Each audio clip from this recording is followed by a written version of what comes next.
धन्यवाद भैया।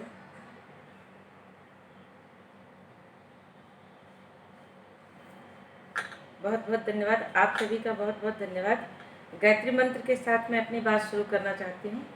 ओम भूर्भुवः स्वः तत्सवितुर्वरेण्यं भर्गो देवस्य धीमहि धियो यो नः प्रचोदयात्। आप सभी को मेरा नमस्कार। मेरा नाम श्वेता चक्रवर्ती है और मैं भारतीय शिक्षण मंडल में मुझे वर्तमान में शालेय प्रमुख का दायित्व दिया गया है हरियाणा प्रांत का। तो भारतीय शिक्षण मंडल के बारे में मैं थोड़ा सा परिचय आपको देना चाहती हूँ। उसके बाद हम अपने मुख्य विषय पर आएंगे कि आज विद्यार्थी को आध्यात्मिकता की आवश्यकता क्यों है, आध्यात्मिकता में आने से विद्यार्थियों को क्या लाभ मिलने वाला है, कैसे उनको कैरियर बिल्डिंग में मदद मिलने वाली है, कैसे उनको जीवन लक्ष्य प्राप्त करने में मदद मिलने वाली है। तो शुरुआत करने से पहले मैं भारतीय शिक्षण मंडल के बारे में कुछ बताना चाहती हूँ जो मेरी समझ में आया। वैसे तो सूर्य को दिया तो दिखाया नहीं जा सकता, फिर भी मैं भारतीय शिक्षण मंडल का कुछ शब्दों में आपके सामने एक संक्षिप्त परिचय देना चाहती हूँ। भारतीय शिक्षण मंडल एक स्वयंसेवी लोक सेवी लोगों का संगठन है जो शिक्षा के माध्यम से समाज के उत्थान को, समाज को एक नई दिशा देना चाहता है। अर्थात जब हमारे भारत देश को गुलाम बनाया गया था तो गुलाम बनाने के लिए जो रणनीति अपनाई गई थी वो रणनीति थी शिक्षा व्यवस्था को ध्वस्त करके गुलाम बनाने की शिक्षा व्यवस्था को हमारे देश में लॉर्ड मैकाले ने लाया। लॉर्ड मैकाले को लॉर्ड तो कहना भी नहीं चाहिए, मैकाले आप समझ लीजिए। उसने लाया, उसने कहा कि भारत देश में कोई भी गुलाम नहीं है, कोई भी दरिद्र नहीं है, कोई गरीब नहीं है। भारत एक सुखी और समृद्ध देश है। ऐसे देश को हम गुलाम बना ही नहीं सकते। तो हमें क्या करना पड़ेगा, हमें ऐसे देश को गुलाम बनाने के लिए इसकी जो रीढ़ की हड्डी है वो है शिक्षा व्यवस्था, गुरुकुल शिक्षा व्यवस्था। इसको तोड़कर यहाँ पर ऐसी शिक्षा व्यवस्था हम लोगों को लाना होगा जो ये कहे कि भाई नौकरी करना अच्छा है, गुलामी करना अच्छा है, अंग्रेजों को, पाश्चात्य के पास जो है वही अच्छा है, भारत के पास जो है वो खराब है। ये और उनको, हमारे भारत देश के लोग जो आत्मविश्वास से भरे रहते थे उनके अंदर आत्महीनता को जगा देना। तो उस शिक्षा व्यवस्था का परिणाम ये हुआ कि हमारा भारत देश गुलाम हो गया। जब देश आज़ाद हुआ तो देश की जो शिक्षा व्यवस्था है उसको बनाने का काम उन लोगों को मिला जो पाश्चात्य देशों में पढ़े थे, जिन्हें भारतीय संस्कृति का ज्ञान न के बराबर था। अब जिसे भारतीय संस्कृति का ज्ञान ही नहीं हो, भारतीय शिक्षा के बारे में पता ना हो, मूलभूत सिद्धांत न पता हो, तो वो तो बेचारा क्या करेगा, वो तो नकल ही करेगा ना। तो उन्होंने क्या किया, विदेशों की शिक्षा पद्धति को एज इट इज रहने दिया, मूल जड़ को भूल गए, पत्तों को सींचना शुरू कर दिया। उसका परिणाम क्या हुआ कि आज हम आज़ाद तो हैं लेकिन कहीं न कहीं आज हमारे देश में बेरोजगारी बहुत ज़्यादा है, हमारा युवा भटक रहा है। कहने को तो हम लोग 65% युवा हैं, बट नशे के गर्त में है, सारे परिवार टूट रहे हैं। मतलब हमारा जो मूल ढांचा है वो हिला हुआ है। तो इस चीज को ठीक करने के लिए भारतीय शिक्षण मंडल का एक गीत है जिसकी मैं मुखड़ा बोलूंगी, पूरा गीत गाने का भी समय नहीं है। वो है, भारतीय शिक्षा से हो भारत माँ का पुनरुत्थान, विश्व गुरु के पद पर बैठे माता पाए गौरव स्थान।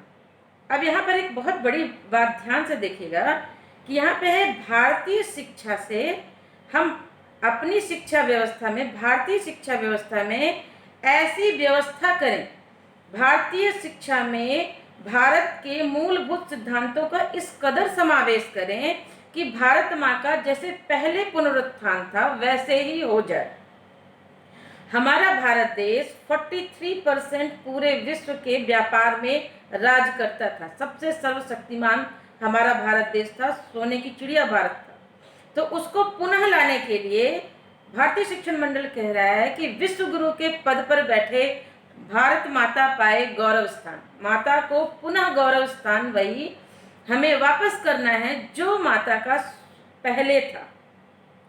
इसी को गायत्री परिवार भी कर रहा है। अखिल विश्व गायत्री परिवार की कुछ पुस्तकें हैं जिन पर बेस करके मैं इसी भारतीय शिक्षण मंडल के ही चीज़ों को मैं आपके सामने लाऊंगी, जो है आपकी समय का सदुपयोग, सफलता के 7 सूत्र साधन, बुद्धि बढ़ाने की वैज्ञानिक विधि और अधिकतम अंक कैसे पाएं। इन सब चीज़ों में वही सारी चीज़ें हैं जो भारतीय शिक्षा की मूलभूत आधार संरचना थी। अब भारतीय शिक्षा की मूलभूत पहले शिक्षा में ऐसा क्या था जो अब मिसिंग है, और ऐसा क्या हम समावेश कर लें भारतीय शिक्षा में कि हम फिर से वही इंटेलिजेंट बन जाएं, सुपर इंटेलिजेंट बन जाएं। कहते हैं ना, चमत्कार और आविष्कार किए नहीं जाते। चमत्कार और आविष्कार जो होते हैं ना, वो स्वयं नहीं होते, उन्हें करना पड़ता है। सभी चीज़ों के पीछे एक पर्टिकुलर नियम, कानून, विधि व्यवस्था, पुरुषार्थ सब कुछ लगा होता है, तब जाकर चाहे वो चमत्कार हो चाहे वो आविष्कार हो, दोनों ही काम में आता है। श्रीमद् भगवद गीता में भगवान कृष्ण ने कहा है, योगः कर्मसु कौशलम, यानी कर्म की कुशलता योग से आती है। अब योग को लोग आजकल क्या समझते हैं, भाई योग का मतलब है थोड़ा सा योगा कर लिया। योग आजकल योगा हो गया है, शारीरिक उछल कूद व्यायाम को आजकल लोग योग समझ लेते हैं, बट ऐसा नहीं। योग का मतलब होता है, अगर आप इंग्लिश में इसको समझेंगे तो एडिशन, जोड़ना, योग करना। अब योग किससे करना, अपनी पहचान का योग आप किससे कर रहे हैं?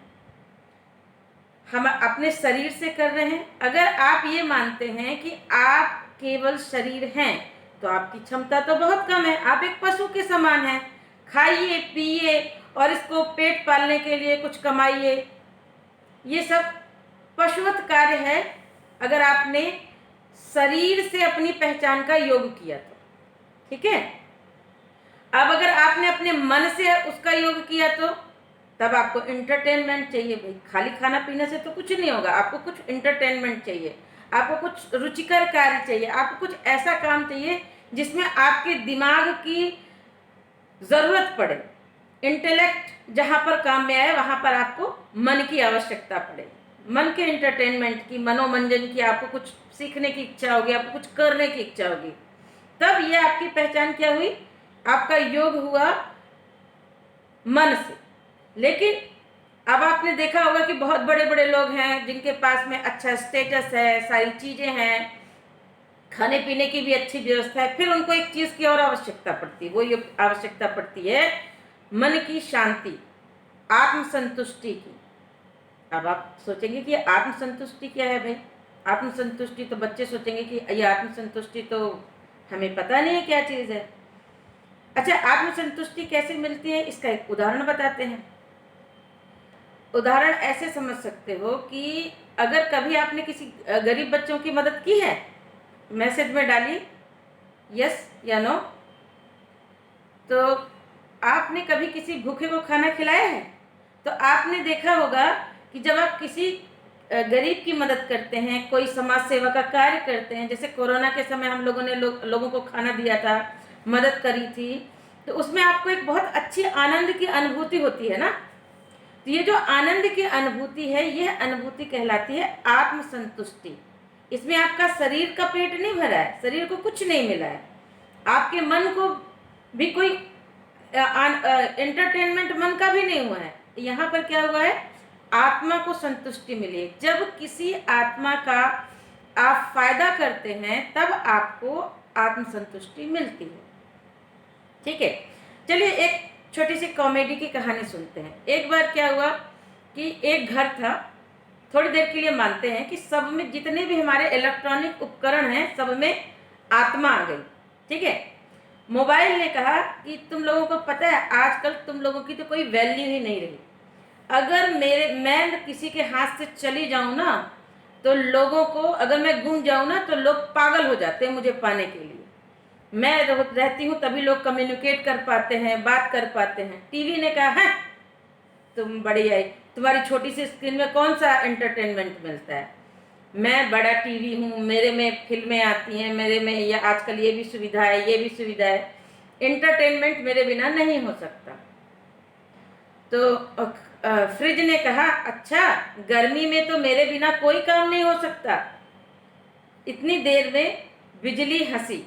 बिजली ने कहा ठीक है भाई, तुम लोगों की ज़्यादा वैल्यू है, मेरी ज़रूरत नहीं है, मैं चली जाती हूँ। फिर क्या हुआ, न मोबाइल बचेगा, न टीवी बचेगी, न फ्रिज बचेगा, कोई भी एंटरटेनमेंट नहीं बचेगा। एंटरटेनमेंट तभी बचेगा जब बिजली होगी।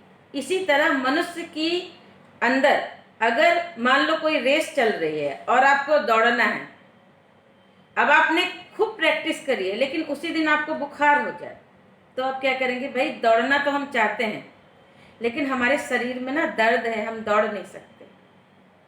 ठीक है भाई, आपका शरीर ठीक है, आपने दौड़ने की मेहनत कर रखी है, लेकिन कुछ लोग जुड़ना चाहते हैं, कृपया उनको एक्सेप्ट कर लीजिए राकेश जी। तो अब शरीर हमारा ठीक है, हमने दौड़ने की अभ्यास भी किया है, लेकिन मन में ना कहीं किसी ने हमको थोड़ी देर पहले भला बुरा कर दिया, तो हमारा मन अपसेट है। अब एक चीज़ बताइए, क्या हम जीतेंगे? नहीं, हमारा मन टूटा हुआ है। शरीर स्वस्थ है, दौड़ने का अभ्यास भी है, लेकिन मन टूटा हुआ है, इसलिए हम उस दौड़ को पूरी तरह से नहीं दौड़ पाएंगे और हम हार जाएंगे। तीसरा है, हमारा मन भी ठीक है, हमारी बुद्धि और प्लान से हमारे दौड़ने की स्ट्रेटजी भी सही है, शरीर भी स्वस्थ है, लेकिन मन में ना एक आत्मविश्वास की कमी है। पता नहीं हम दौड़ जीत पाएंगे कि नहीं पाएंगे, पता नहीं क्या होगा। हम अगर जैसे हम एग्ज़ाम देने जाते, पता नहीं हम पास होंगे कि नहीं होंगे। ये जो आत्मविश्वास की कमी है, तो भी हम हार जाएंगे। तो भारतीय शिक्षा कहती है कि अगर आपको जीवन में सफल होना है तो आपके तीनों आयाम, ये तीनों आयाम संतुलित होने चाहिए। यानी आपका शरीर भी स्वस्थ होना चाहिए, आपका मन भी स्वस्थ होना चाहिए और आपकी आत्मा भी स्वस्थ होना चाहिए। मतलब आत्मा में बल होना चाहिए, आत्मविश्वास होना चाहिए, तभी आप जीवन में सफल हो सकते हैं। अब बच्चे आप बच्चे कहेंगे कि भाई आत्मा को कैसे स्वस्थ करें? शरीर को स्वस्थ करने के लिए तो हम लोग खाना पीना खा लेते हैं, व्यायाम कर लेते हैं। मन को स्वस्थ करने के लिए और आत्मा को स्वस्थ करने के लिए हम क्या करें?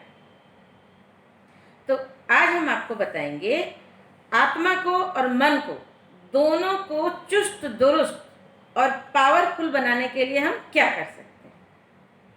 ये बिल्कुल सही आंसर, योग कर सकते हैं। और क्या कर सकते हैं?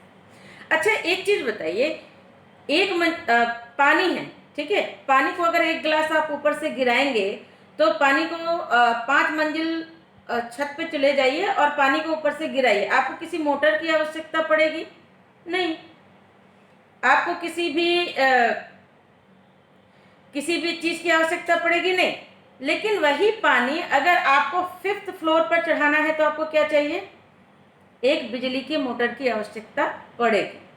इसी तरह अगर आपको जीवन में छोटे मोटे कार्य करने हैं, छोटे मोटे लक्ष्य करने हैं, तो आपकी जो स्कूली शिक्षा है ये पर्याप्त है। इससे आपको कहीं पर 4 अंकों की सैलरी की नौकरी मिल जाएगी और आप अपनी जीवन खाने पीने की व्यवस्था कर लेंगे, छोटी मोटी चीज़ें आपकी आराम से चली जाएंगी। लेकिन अगर आपको जीवन का कोई बड़ा लक्ष्य हासिल करना है, कुछ बड़ा करना है, कुछ अपनी नाम और पहचान बनानी है, तब आपको क्या करना पड़ेगा? तब आपको एक विशेष आत्मबल की आवश्यकता पड़ेगी जो पानी को, आपकी ऊर्जा को ऊपर स्तर तक पहुंचा सके। अब उसके लिए हम क्या करेंगे? हम उसके लिए हमारा जो हम आज आपको बताने जा रहे हैं वो है मेडिटेशन और मंत्र जप की दोनों की रिसर्च बेस्ड हम आज आपको बात बताने जा रहे हैं। ये आपकी स्कूली लाइफ में आपकी कैसे हेल्प करेंगे। ओके, तो स्कूली लाइफ में कैसे हेल्प करेंगे? सबसे पहले हम एक जो रिसर्च हुई थी उसको सुनते हैं।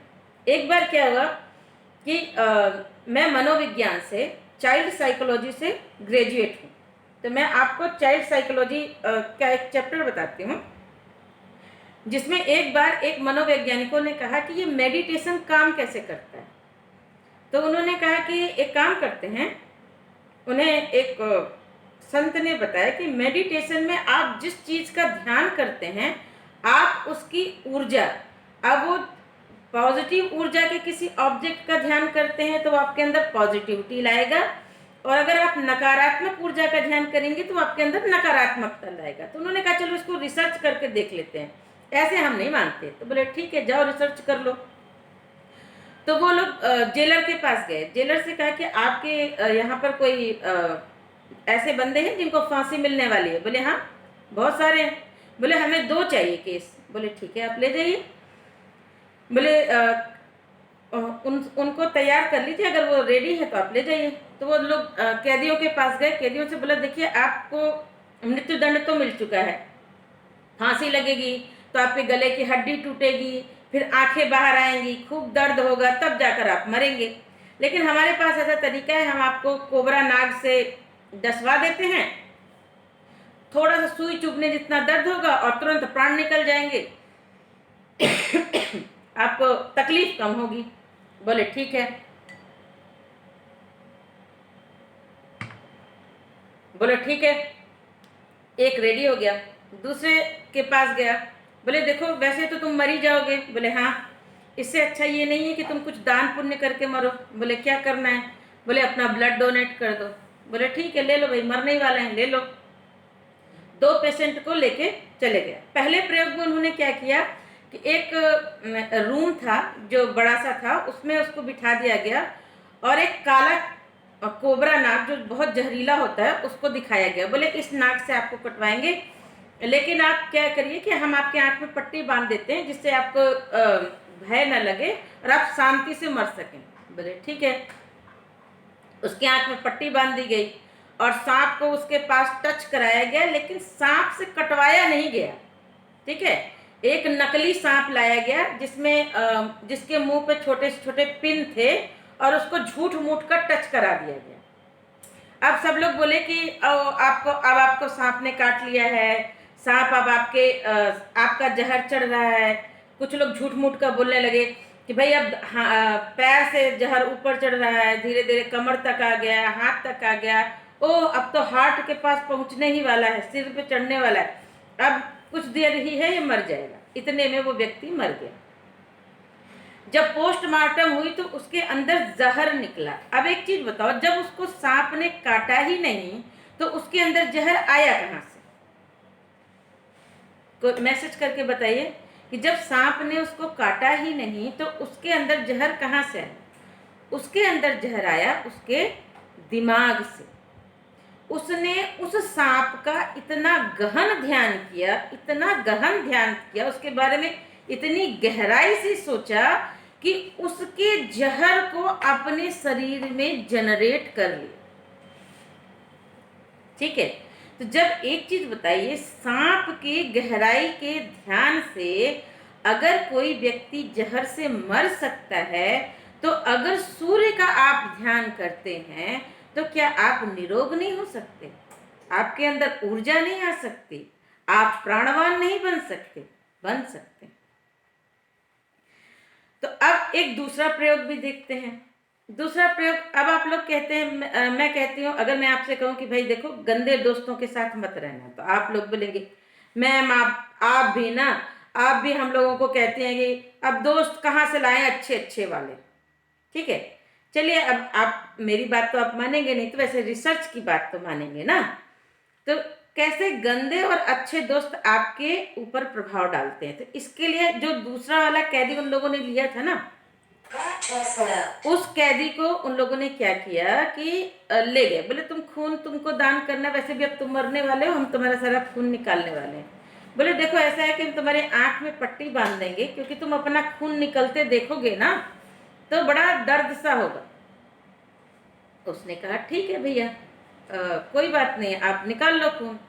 उसके आंख में पट्टी बांध दी गई, झूठ मूठ की उसके हाथ में पिन चुभो दी गई, और जो दूध का पैकेट आप लोगों ने देखा होगा ना, दूध का पैकेट एक ऊपर टांग दिया गया, जिसमें एक छोटी सी बूंद सुई चुभो दी गई। अब उसमें से बूंद बूंद दूध टपक रहा था आधा लीटर की बोतल में से।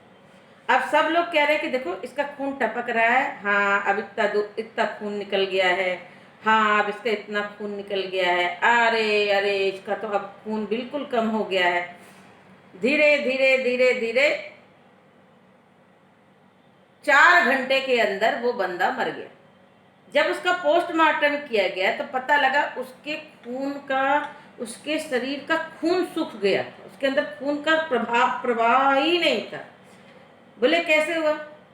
बोले इसका इसलिए हुआ क्योंकि ये हम लोगों की बातों में आ गया, इसने अपने अंदर नहीं देखा, इसके कान में हमने जो बोला, इसने उस चीज को इस कदर समझ एक्सेप्ट कर लिया, ऐसे स्वीकार लिया कि वही चीजें इसके अंदर घट रही और होना वही था, हो गया। तो ऐसे मेरे पास, मैं साइकोलॉजिस्ट हूँ तो मेरे पास ऐसे बहुत सारे रिसर्च है, मैं आपको बता सकती हूँ कि आपकी जिस तरह के आपके दोस्त हैं, जिस तरह का आप साहित्य पढ़ते हैं, आप दोस्तों में ये बस मत मानिए कि जिन दोस्तों के साथ आप खेल रहे हैं या जिन दोस्तों के साथ आप रह रहे हैं केवल वही दोस्त का मतलब यहाँ ये भी है कि आप किस तरह के वीडियो देख रहे हैं, आप किस तरह की टीवी देख रहे हैं, आप किस तरह की बुक्स पढ़ रहे हैं, आप किस तरह के लोगों के साहित्य पढ़ रहे हैं। ये सब जिनके विचार आपके सिर में पहुंच रहे हैं वो आपके कैरेक्टर की बिल्डिंग करेंगे, आपका चरित्र निर्माण करेंगे, आपके मन की प्रोग्रामिंग करेंगे। अच्छा एक चीज बताइए, अगर आपके घर में कोई कूड़ा डाल के चला जाए तो आप उसको क्या कहेंगे? दोबारा उसके लिए दरवाजा खोलेंगे? नहीं खोलेंगे। लेकिन कोई आपके रास्ते में मिल जाए, अरे यार बहुत वो वाली फिल्म देखी थी ना, मैं तुम्हें जो उस फिल्म के बारे में बताऊं, आप बस सुनने बैठ जाते हैं। अब वो आपके दिमाग में विचारों का कूड़ा डाल रहा है और आप उस कूड़े को ले रहे हैं। इसी तरह हर व्यक्ति अगर कहीं किसी भी ऐसी टॉक में इन्वॉल्व होता है जो उसके ब्रेन की ऊर्जा को खा रहा है, दीमक की तरह खा रहा है, तो वो क्या करेगा? उसके शरीर को नुकसान पहुंचाएगा। तो अभी तो हमने ये बेसिक्स जान लिए कि हमारे दिमाग पर लोगों का असर पड़ता है, हमारे दिमाग पर जिस पर हम ध्यान करते हैं उसका असर पड़ता है। तो फिर हम अपने मन की प्रोग्रामिंग कैसे करें? सपोज मान के चलो एक बच्चे को डॉक्टर बनना है या एक बच्चे को इंजीनियर बनना है। मान लो कोई लोग मेरी भी फील्ड में आना चाहते हो ना, इंजीनियर बनना चाहते हो, तो मान लो कोई इंजीनियर बनना चाहता है, कोई डॉक्टर बनना चाहता है, कोई वकील बनना चाहता है, तो कैसे बन सकता है? ऐसा वो क्या करे कि उसका ब्रेन इतना स्ट्रांग हो कि वो जिस फील्ड में जाए उस फील्ड में उसकी एक पहचान बने। देखो एवरेज तो सभी बन सकते हैं, एवरेज की तो कोई बात ही नहीं है, लेकिन आप नोटिस तो उसी को करते हैं ना जो ज्यादा ब्राइट हो। अब आप आकाश देखते हैं तो उन्हीं तारों को पर नजर जाती है ना जिन तारों की रोशनी बहुत ज्यादा होती है। ध्रुव तारे को आप देखते हैं, छोटे छोटे वाले तारों को तो आप नहीं देखते। जब भी आप किसी फिल्म वगैरह को भी देखते हैं तो आप उनको देखते हैं जो मेन लीड एक्टर्स हैं, साइड वाले जो नाचते हैं उनको तो आप नहीं देखते।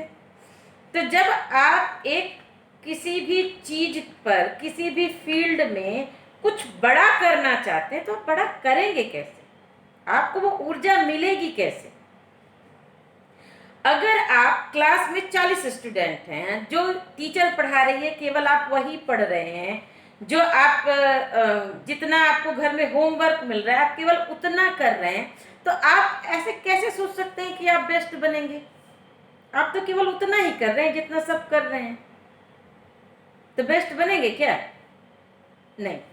अगर मान लीजिए आप एक कोचिंग ज्वाइन करते हैं और आप रेसर बनना चाहते हैं, रेसर बनना चाहते हैं, 2 घंटे आपके कोच ने आपकी प्रैक्टिस करा दी और 1 घंटे का होमवर्क दे दिया कि आप घर में आप रेस करिएगा। आपने मम्मी पापा के सामने 1 घंटे करे, टोटल 3 आवर्स। अब 3 आवर्स सभी 40 के 40 स्टूडेंट करेंगे तो उसमें टॉप कैसे आएंगे?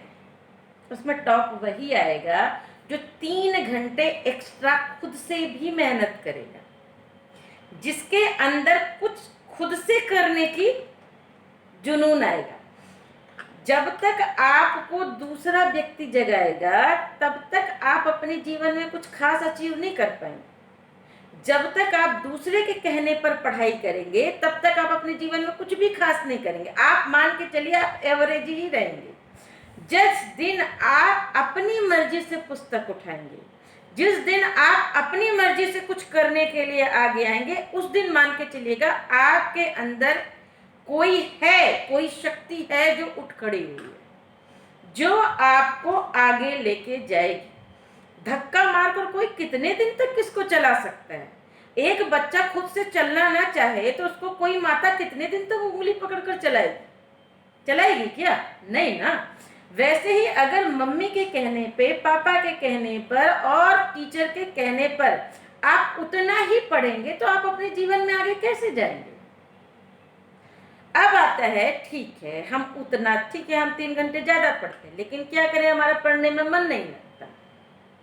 अब आते हैं कि अगर आप खुद से पढ़ने की इच्छा रखते हैं और पढ़ने का मन नहीं लग रहा है, तब आप क्या कर सकते हैं? तो सबसे पहले आपको क्या करना है, आप एक सोफा सेट में बैठ जाइए। ठीक है, सोफा सेट में कमर सीधी करके बैठ। कभी भी अपने आप से अगर आपको सेल्फ टॉक करना है, अपने आत्मा को शक्ति प्रदान करनी है, तो आपकी बैकबोन सीधी होनी चाहिए। मुड़ी हुई पाइप से, अगर कोई पाइप मुड़ी हुई हो तो पानी इधर से उधर नहीं जाएगा। उसी तरह अगर आपकी बैकबोन मुड़ी हुई हो तो आपके अंदर कोई भी ब्रह्मांड की ऊर्जा आपके अंदर प्रवेश नहीं कर पाएगी। तो सबसे पहले आप सिर ऊंचा करके हल्का सा और कमर सीधी कर कर बैठ जाइए। फिर अपने बारे में सोचिए कि मैं सारे जितने भी जानवर हैं उनमें सर्वश्रेष्ठ कौन है? मनुष्य। उन सभी मनुष्यों के अंदर सबसे सर्वश्रेष्ठ चीज क्या है? बुद्धि। अब इस बुद्धि की ऊर्जा कहाँ से प्राप्त हो रही है? हमारी आत्मा से। तो हम अपने अंदर ऐसी कौन सी एनर्जी का संचार करें कि हम सबसे बेस्ट हो जाए। हम कल से आज निरंतर बेस्ट होते चले। कैसे हमारे अंदर इतना पावर हो जाए कि हम कम समय में ज्यादा याद कर सकें, हमें चीजों को समझने की शक्ति प्राप्त हो जाए। अब इन सारी चीजों के जब आपके अंदर प्रश्न उठेंगे तभी तो समाधान आएगा। हम कभी अपने बारे में सोचते ही नहीं है।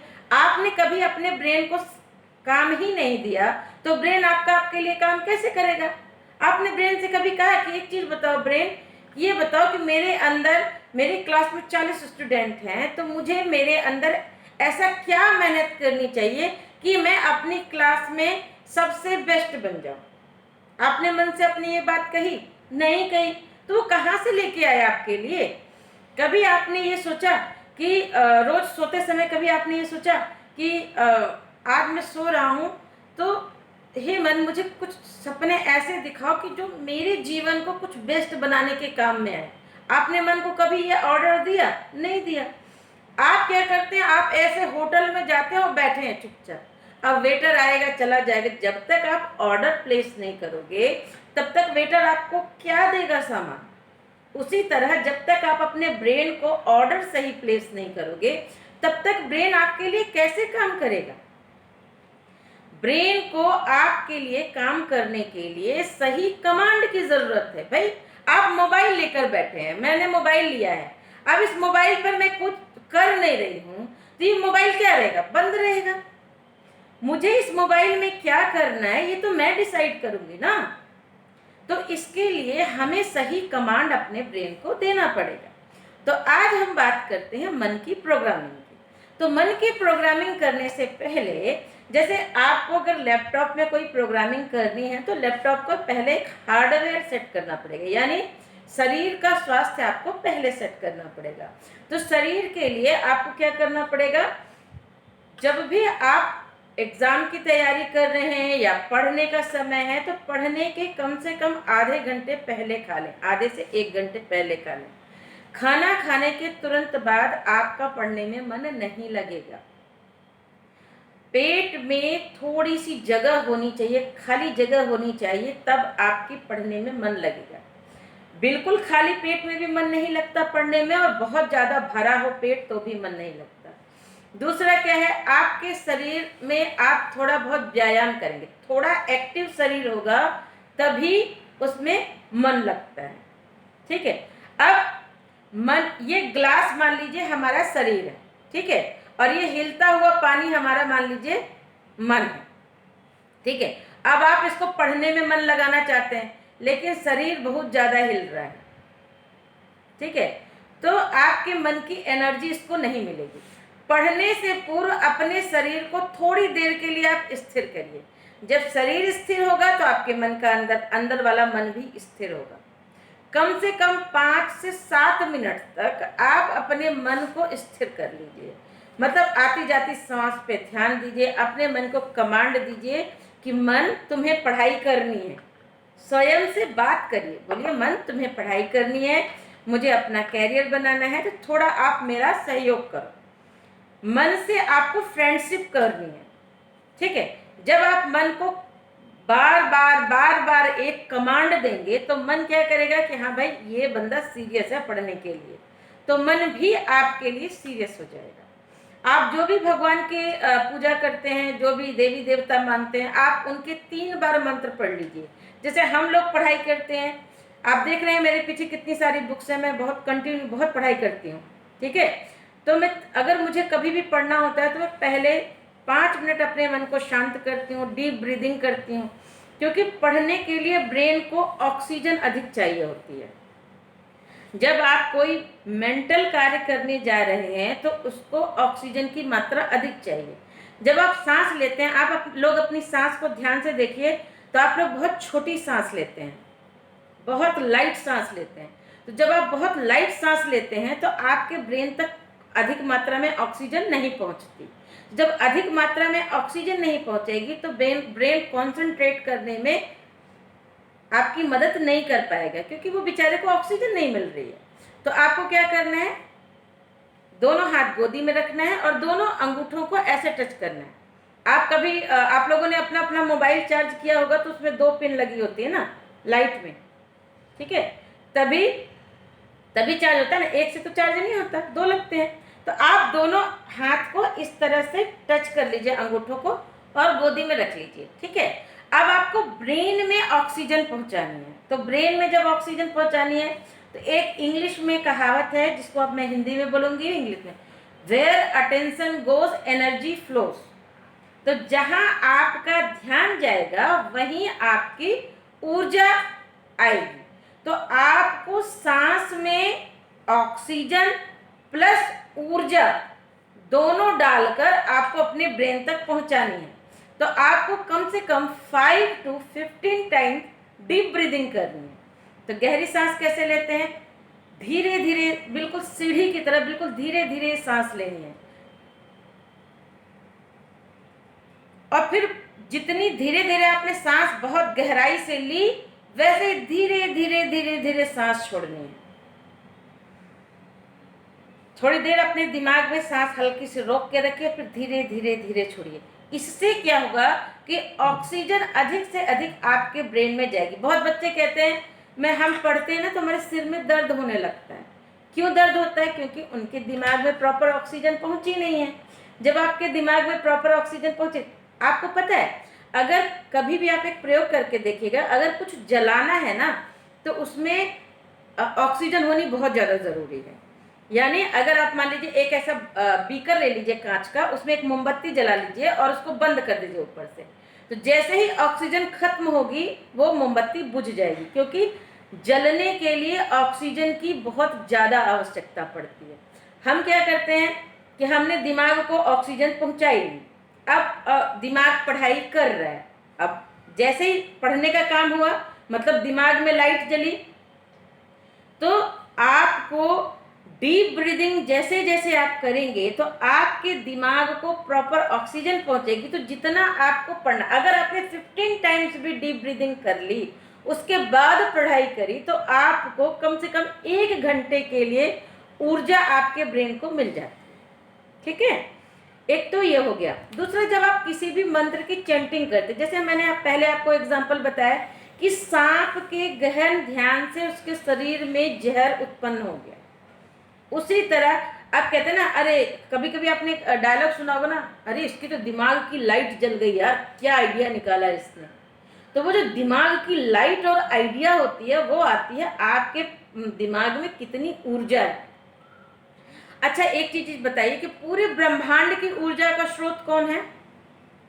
सूर्य। एग्री? एग्री करते हैं तो यस, नहीं करते हैं तो नो लिखिए चैट पे। तो अगर आप विश्वास मानते हैं कि समस्त ऊर्जा का केंद्र सूर्य है, तो वह हमारे ब्रेन की भी तो ऊर्जा का केंद्र हुआ ना। तो जब सांप से हमें जहर मिल सकता है ध्यान से, तो हमें सूर्य की ऊर्जा से प्राण भी मिल सकता है, ऊर्जा भी मिल सकती है। तो हम सूर्य की ऊर्जा का ध्यान करेंगे 5 मिनट। जब भी हम डीप ब्रीदिंग करेंगे तो हमारे दिमाग की लाइट जल जाएगी, यानी हमारा दिमाग प्रोएक्टिव हो जाएगा। फिर जो प्रोएक्टिव होगा तो आपके दिमाग की सेंसेस जो हैं आपके इतने अधिक काम करने लगेंगे कि जो आप पढ़ रहे हैं उसकी डिकोडिंग भी होने लगेगी साथ में। एक तो होता है पढ़ना और दूसरा होता है साथ में समझना। तो पढ़ने के साथ साथ समझना भी शुरू हो जाएगा। ठीक है, तो ये कार्य हो गया आपका। मैं थोड़ा सा आपने डीप ब्रीदिंग करी, फिर थोड़ा सा सन का ध्यान किया। अब एक गायत्री मंत्र पर आपको रिसर्च बताते हैं। एक एम्स आप लोगों को पता ही होगा, all India medical association Delhi, इसमें डॉक्टर रमा जयसुंदर हैं जिन्होंने एक रिसर्च किया है गायत्री मंत्र पे। और गायत्री मंत्र पे रिसर्च विदेशों में भी बहुत हुए हैं। लोगों का ये मानना है कि जो ब्राह्मण लोग वेद पाठ करते हैं उनकी मेमोरी इतनी अच्छी कैसे होती है कि वो बहुत सारी चीज़ें याद कर ले जाते हैं। उनके अंदर का ग्रे मैटर जो होता है वो बहुत ज़्यादा एक्टिव होता है। तो लोगों ने इस पर रिसर्च करी। तो उन्होंने रिसर्च करने के लिए क्या किया कि एक एज ग्रुप के 2 ग्रुप बनाए। ठीक है, दोनों का एनएमआर किया। ब्रेन का एनएमआर होता है जो बताता है कि दोनों लेफ्ट एंड राइट ब्रेन में सिंकिंग कितनी है। एमआरआई किया और हार्मोन्स के चेक किए कि हमारे अंदर गुड हार्मोन्स भी होते हैं और बैड हार्मोन्स भी होते हैं। जैसे हम गुस्सा करते हैं तो हमारे अंदर से बैड हार्मोन्स रिलीज होते हैं, तो हमारे हाथ पैर कांपने लगते हैं। ज़्यादा गुस्सा कर लो तो सिर में दर्द हो जाता है, तबीयत खराब हो जाती है। जब हम मेडिटेशन करते हैं या जब कुछ अच्छी फीलिंग करते हैं, जैसे आप कोई हाथ में कोई सुंदर सा फूल ले लीजिए, उसको बहुत देर से ध्यान से देखिए, तो आपके अंदर एक अच्छी सी ऊर्जा आती है। तब आपके अंदर एक अच्छे हार्मोन्स रिलीज होते हैं जो आपके ब्रेन को रिलैक्स करते हैं। तो उन्होंने क्या किया कि रिसर्च किया। तो उसमें ब्रह्म मुहूर्त में क्या किया कि उन्होंने कहा कि एक ग्रुप को बोला कि आपको कुछ भी, आप अच्छा जो भी करना चाहें आप अपने आराम से करिए, और एक ग्रुप को कहा कि आप ओनली 108 टाइम्स, मतलब 108 बार आपको गायत्री मंत्र बोलना है, वो भी संस्कृत में। ओम भूर्भुवस्सुवः तत्सवितुर्वरेण्यं भर्गो देवस्य धीमहि धियो यो नः प्रचोदयात्। और उन्होंने उसको रिसर्च किया। 6 महीने के अंदर पाया कि जो ग्रुप गायत्री मंत्र चैंटिंग नहीं कर रहा था उसका ब्रेन 6 महीने पहले जैसे था वैसे ही 6 महीने बाद भी था। लेकिन जिस ग्रुप ने गायत्री मंत्र की चैंटिंग करी उनके अंदर जो अच्छे हार्मोन्स हैं वो इतनी संतुलित मात्रा में रिलीज हुए कि उनके शरीर का भी स्वास्थ्य अच्छा हुआ। मन में जो लेफ्ट और राइट का संतुलन है वो बहुत अच्छा हुआ। मतलब वो उनकी सिंकिंग बहुत अच्छी हुई। दूसरी क्या हुई, उनके अंदर एकाग्रता बढ़ गई, मतलब किसी भी चीज़ पर उनका फोकस करके पढ़ने की कैपेसिटी बढ़ गई। तो ऐसे करके बहुत सारे उन्होंने डेटा सामने लाए। मेडिटेशन पे भी ऐसे कई सारे जो रिसर्च हुए उसमें पाया गया कि जब आप मेडिटेशन 1-2 ब्रेन का अगर आप एमआरआई कराइए, ईईजी कराइए हार्ट का, इन सारी चीज़ों का आप कराते हैं तो आप ये पाएंगे कि आपके ब्रेन के जो लेफ्ट एंड राइट का संतुलन होता है वो मेडिटेशन से और चैंटिंग से बहुत अच्छा होता है। जब आपका संतुलन अच्छा है तो उस पर्टिकुलर टाइम पर आप जो पढ़ते हैं, जो याद करते हैं, वो आपके अंदर बहुत अच्छे होते हैं। अब अगर आपको सक्सेस चाहिए तो आपके अंदर क्या होना चाहिए। आप लोग देखते होंगे कि एक ही एज ग्रुप का एक व्यक्ति बहुत एनर्जेटिक दिखता है और एक व्यक्ति बहुत डाउन दिखता है। मतलब उम्र एक है, रहन सहन एक है, लेकिन एक बड़ा डाउन सा दिखता है और एक बड़ा एक्टिव सा दिखता है। तो आप लोग कहते हैं, हिंदी में हम लोग उसको बोलते हैं ये बंदा बहुत प्राणवान है, और अंग्रेजी में हम बोलते हैं ये एनर्जेटिक है। तो वो जो एनर्जी है, एनर्जेटिक है या वो जो प्राणवान है, उसका कारण होता है कि उसका मानसिक संतुलन अच्छा है और वो प्रसन्न है। अब प्रसन्न है तो इसका एक एग्जाम्पल देखते हैं। एक दादी माँ है जो बहुत बीमार है, ठीक है, उससे उठा भी नहीं जा रहा है, लेकिन उसको आके कोई खुशखबरी दे दे कि भाई आपके पोता हुआ है। अब आप देखिए, बिना मेडिसिन के उसके अंदर की इतनी खुशी आएगी कि वो खड़ी हो जाएगी। जो उसकी तबीयत नाकाम नहीं कर रही थी, खुशी मिलने से उसके अंदर वह ऊर्जा इतनी ज़्यादा काम करेगी कि वो खड़ी हो जाएगी। तो ये जो ऊर्जा है वो आपके अंदर ऐसा काम करती है। तो मानसिक संतुलन अपने ब्रेन की कैपेसिटी को आपको बढ़ाता है और आपको एनर्जेटिक बनाता है।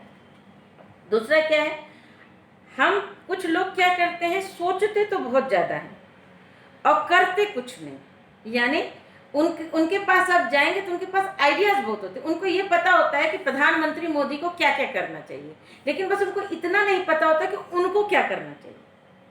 उनको ये पता है कि क्रिकेट में कोहली को कैसे बैटिंग करनी चाहिए, लेकिन उनको ये नहीं पता है कि अगर उनके हाथ में बैट दे दिया जाए तो क्या करेंगे। तो मतलब ऐसे व्यक्ति भी गलत हैं जो केवल सोचते हैं और करते कुछ नहीं। और वैसे बंदे भी गलत हैं जो करते बहुत हैं, मतलब कुछ सोचा नहीं समझा नहीं कर डाला, अब उसका परिणाम क्या होगा, वो भी गलत है। तो हमारा अध्यात्म कहता है कि आप कुछ भी करने के जा रहे हैं तो थिंक बिफोर एक्शन।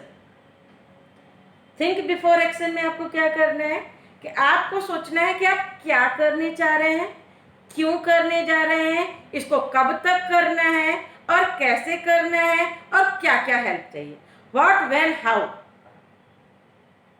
ठीक है, ये आपको जब क्लियर होगा तब आप कोई एक्शन परफॉर्म करेंगे तो सक्सेस के चांसेस आपके बढ़ जाएंगे। सक्सेस के चांसेस आपके बढ़ जाएंगे। दूसरी चीज, नेक्स्ट स्टेप है कि साहस होना चाहिए। भाई किसी भी कार्य को करने के लिए आपके अंदर एक साहस होना चाहिए। साहस कैसे होना चाहिए? अच्छा एक चीज बताइए, आपके हाथ में बेस्ट क्वालिटी की तलवार दे दी जाए, ठीक है, आप स्वस्थ भी हैं, लेकिन तलवार भी आपको प्रैक्टिस भी करा दी जाए, लेकिन युद्ध में आपको जीत कौन दिलाएगा? आपका तलवार, आपकी कलाई या आपका साहस? कौन जीत दिलाएगा? लिख के बताइए चैट पे। आपके अंदर का साहस आपकी जीत दिलाएगा या तलवार या आपकी कलाई? बिल्कुल सही। अब आप लोग, प्राची, विनोद जी, कुष्मा जी, बिल्कुल सही आप बता रहे हैं, साहस। अगर हमारे अंदर साहस नहीं होगा तो हमारी सारी प्रैक्टिस बेकार चली जाएगी रियल एक्शन के टाइम पे। दुश्मनों के सामने हैकर गेमिंग जो है वो, हाँ बिल्कुल सही शिवानी जी, अगर आपके अंदर साहस नहीं है, आपके अंदर कॉन्फिडेंस नहीं है तो आपका सारा काम व्यर्थ चला जाएगा, रियल एक्शन नहीं हो पाएगा। अच्छा ठीक है, आपके अंदर साहस भी है, आपके अंदर पुरुषार्थ भी है, प्रसन्न भी है, फिर भी आपके अंदर एक चीज और होनी चाहिए, सेल्फ डिसीजन मेकिंग पॉसिबिलिटी। कब क्या कैसे त्वरित एक्शन करना है, डिसीजन लेना है, वो भी आपके अंदर होना चाहिए। कभी कभी क्या होता है, सपोज मान के चलिए आपने प्रॉपर प्लानिंग करी और आप गए और आपने एक बेस्ट सिचुएशन सोची थी कि इस बेस्ट सिचुएशन में मैं ये काम करूँ, लेकिन क्या हुआ कि उस दिन आपको एक एग्जाम देने जाना है और उस दिन स्ट्राइक हो गई। अब उस पर्टिकुलर टाइम पे जो डिसीजन है, अब वहां पर ना आपके मम्मी पापा हैं, ना आपको कोई गाइड करने वाला है, वहां पर आपको गाइड आपको खुद से करना पड़ेगा। तो सेल्फ आपके अंदर डिसीजन मेकिंग क्षमता जो है वो आपकी आएगी आत्मविश्वास से, आत्मनिर्भरता पे।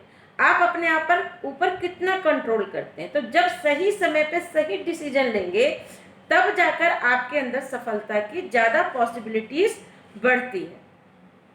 और क्या करना है, जिज्ञासा और लगन। अगर आपके अंदर जिज्ञासा नहीं है, यानी आपको कुछ जानने की अंदर, आपके अंदर कोई क्यूरियोसिटी नहीं है, तो आप मान के चलिए आप एक मशीन टाइप के हैं।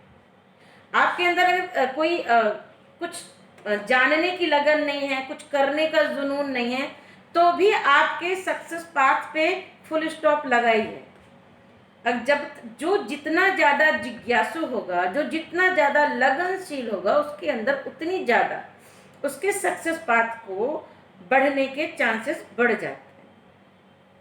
और क्या नेक्स्ट क्या है, त्याग और बलिदान। अब एक चीज बताइए, आपको मीठी नींद भी चाहिए और एग्ज़ाम में 100% स्कोर भी चाहिए। दोनों कैसे संभव है? आपको कुछ पाने के लिए कुछ तो छोड़ना पड़ेगा। आपको वीडियो गेम खेलना बहुत पसंद है, लेकिन आपके किसी रिलेटिव की तबीयत खराब है और आपको उसको जाके अटेंड भी करना है, तो आपको उस रिलेटिव के पास जाने के लिए आपको अपने वीडियो गेम का त्याग करना पड़ेगा।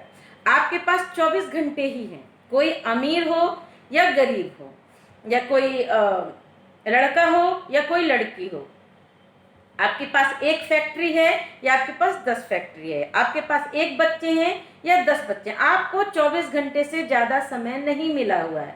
तो 24 घंटे में आप अपना समय कहाँ पर बोएंगे, आप अपना समय कहाँ इन्वेस्टमेंट करेंगे, उस पर आपके जीवन की सफलता निर्भर करती है। तो अगर आप अपने समय को एक साथ 2 जगहों पर इन्वेस्ट नहीं कर सकते, तो आपको अपने अंदर एक पेन कॉपी उठानी पड़ेगी और आप जानना चाहते हैं, आपको ज्योतिषी के पास जाने की ज़रूरत नहीं है कि हम जीवन में क्या करेंगे। आप अपने ज्योतिषी खुद बन सकते हैं। आप पेन कॉपी उठाइए और आप पता करिए कि आप 24 घंटे में आपके ब्रेन में जो थॉट्स हैं, वो 24 घंटे में सबसे ज़्यादा क्या सोचते हैं, किस विचार को सबसे ज़्यादा सोचते हैं, आप किस चीज़ को पाने के लिए अपने जीवन का समय कहाँ पर ज़्यादा खर्च कर रहे हैं।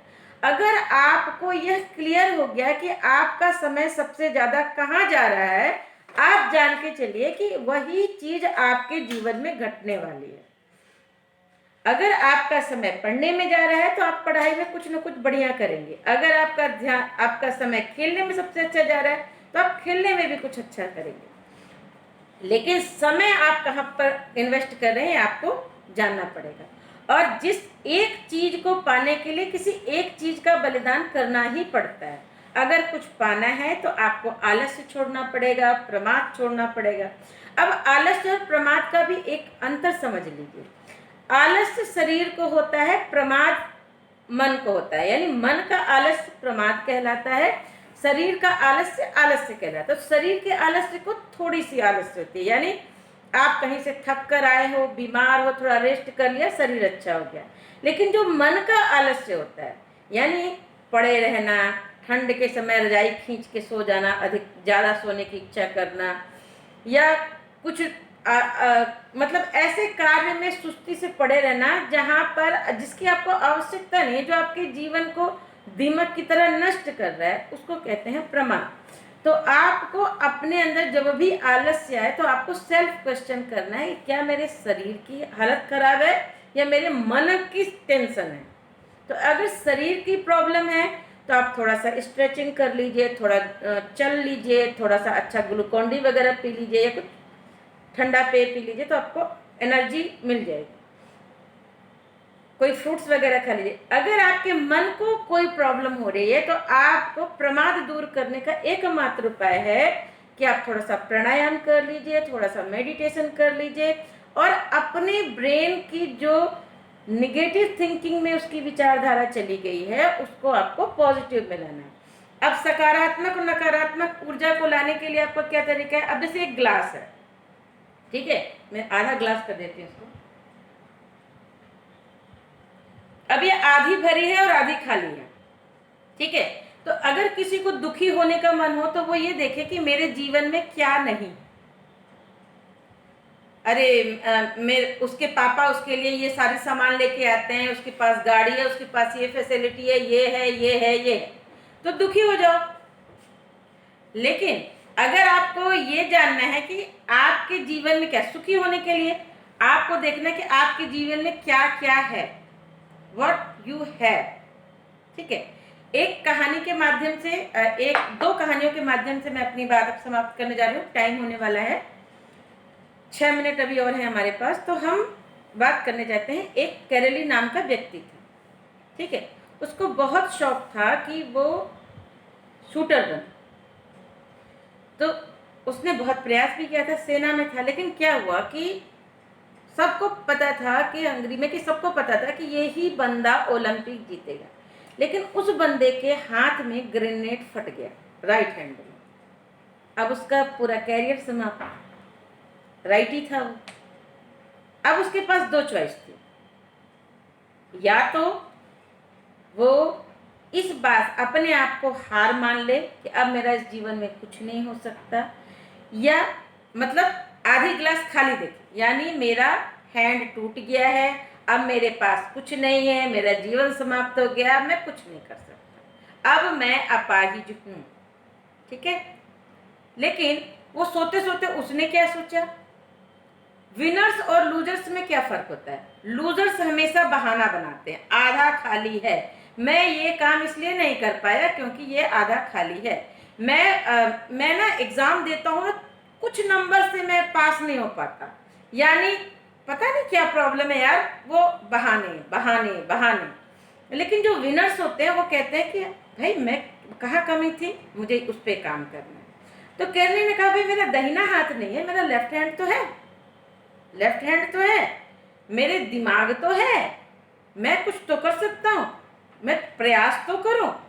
उसने क्या देखा, भरा।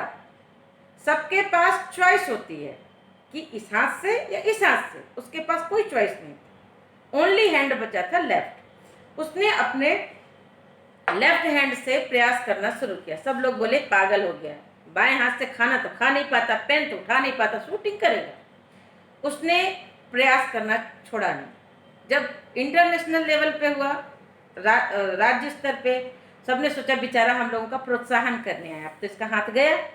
लेकिन उसने कहा मैं प्रोत्साहन नहीं करने आया हूँ, मैं तुम लोगों से कम्पीट करने आया हूँ। और उसने शूटिंग करी और वो जीत गया, ओलंपिक जीता। तो एक तो था कि वो चाहता बहाना बना लेता, उसने क्या किया, बहानों को छोड़कर, जो नहीं है उसको छोड़कर जो है उस पर कॉन्सेंट्रेट किया। अरुणिमा सिन्हा का नाम आप लोगों ने सुना होगा, इंडिया की।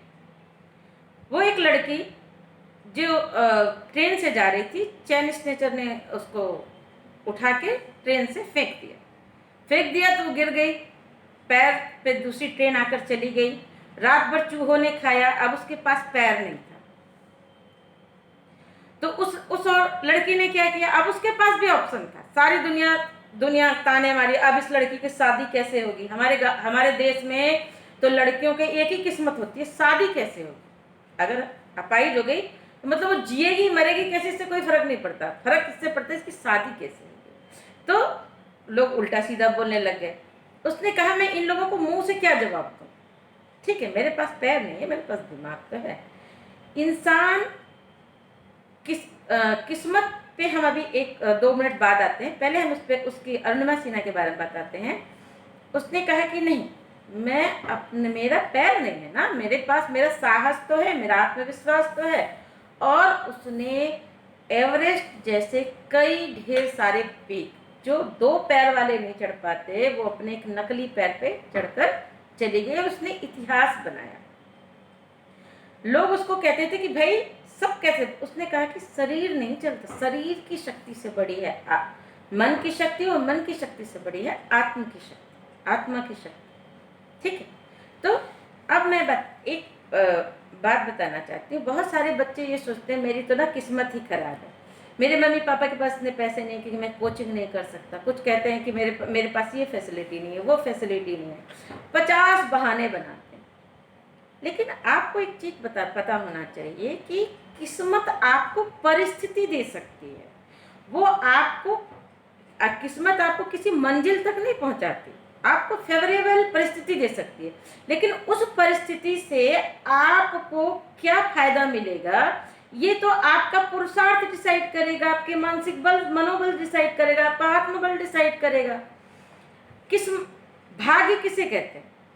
भाग्य कहते हैं किसी सुअवसर को किसी पुरुषार्थी द्वारा पकड़ लेना। सुअवसर को कोई मूर्ख व्यक्ति अगर जाने देता है तो वो किस्मत नहीं बनती। किस्मत से आप राजा के घर जन्म सकते हैं। अब मैं नाम नहीं लूंगी, आप एक चीज बताइए, हमारे देश में एक बहुत बड़े राज घराने में बड़े पॉलिटिक्स की थाती लेकर कोई पैदा हुआ है, लेकिन वो कुछ अपना लाइफ में बना नहीं पाया, वो अपना वजूद नहीं बना पाया। क्या उसके पास फैसिलिटी नहीं थी? उसके पास पैसे नहीं थे? किस्मत अच्छी नहीं थी? इतने बड़े घर में जन्मा है, दादा नाना सब कुछ हैं, कैसे नहीं बना पाया? क्यों? क्योंकि परिस्थिति किसी को नहीं बनाती। और हमारे देश में एक ऐसा व्यक्ति है जो चाय वाला था, जो गरीब घर में जन्मा था, फिर भी वो उसका आज वजूद है, विश्व का लीडर है। कैसे? आप लोग नाम बताइए चैटिंग में, कैसे? इसलिए है क्योंकि कि परिस्थिति किसी व्यक्ति को नहीं बनाती। एक ही परिस्थिति में कोई व्यक्ति टूट जाता है, एक ही परिस्थिति में कोई व्यक्ति बन जाता है। तो बहाने छोड़ दीजिए। आज हमारे इस सेशन का जो मुख्य उद्देश्य है कि बहाने छोड़िए। हमारा देश कहता है, हमारी भारतीय शिक्षा कहती है कि स्वयं पर विश्वास कीजिए। आप जहाँ जिस परिस्थिति में पैदा हुए हैं, जिस घर में हैं, उस घर में किसी भी परिस्थिति में आप कुछ भी कर सकते हैं। लेकिन कब कर सकते हैं? जब आप अपनी पहचान शरीर से नहीं, परिस्थिति से नहीं, अपनी पहचान अपनी मन स्थिति और अपनी आत्मशक्ति से करेंगे। आप ईश्वर की बनाई सर्वश्रेष्ठ कृति हैं और आप जो चाहें वो कर सकते हैं। अगर आप ऐसा मन में विश्वास करेंगे तो आप विश्वास मानिए कि आप जो चाहें वो अचीव कर सकते हैं।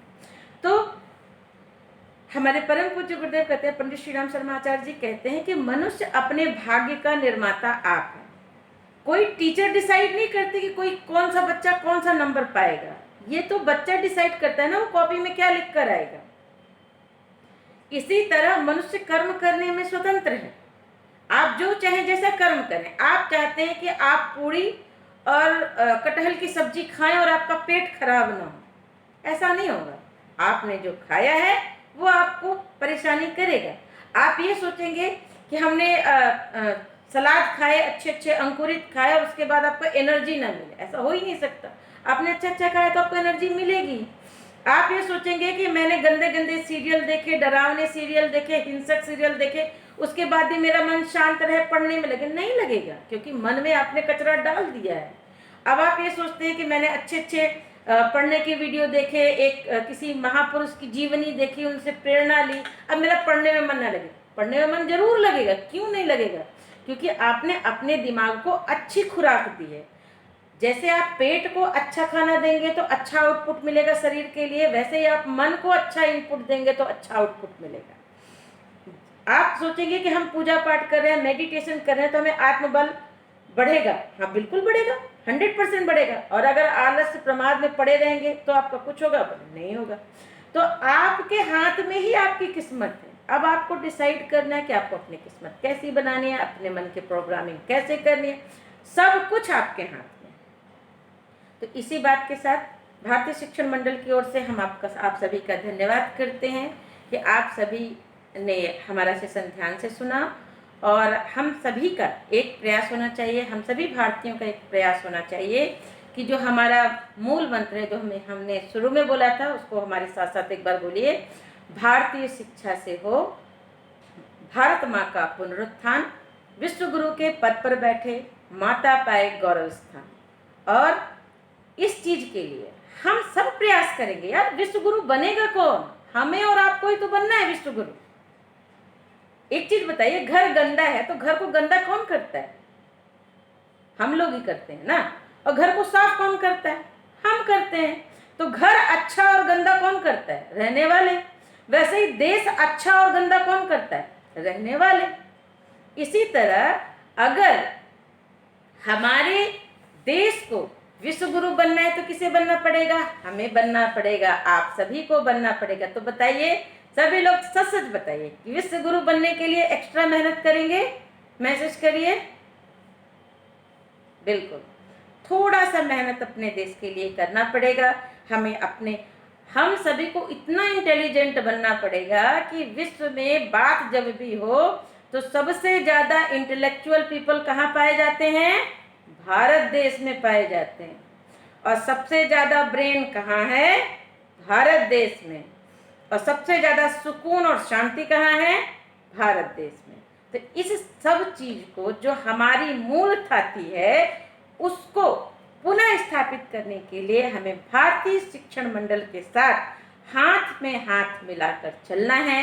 सभी स्कूलों से, सभी विद्यार्थियों से प्रार्थना करनी है कि हम सभी एकजुट हो जाएं और भारत को विश्व गुरु बनाएं।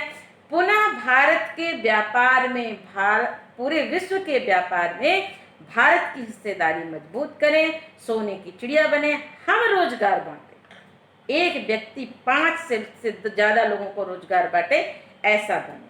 इसी चीज के साथ मैं अपनी बात समाप्त करती हूँ। ओम शांति, ओम शांति, ओम शांति। धन्यवाद। राकेश भैया।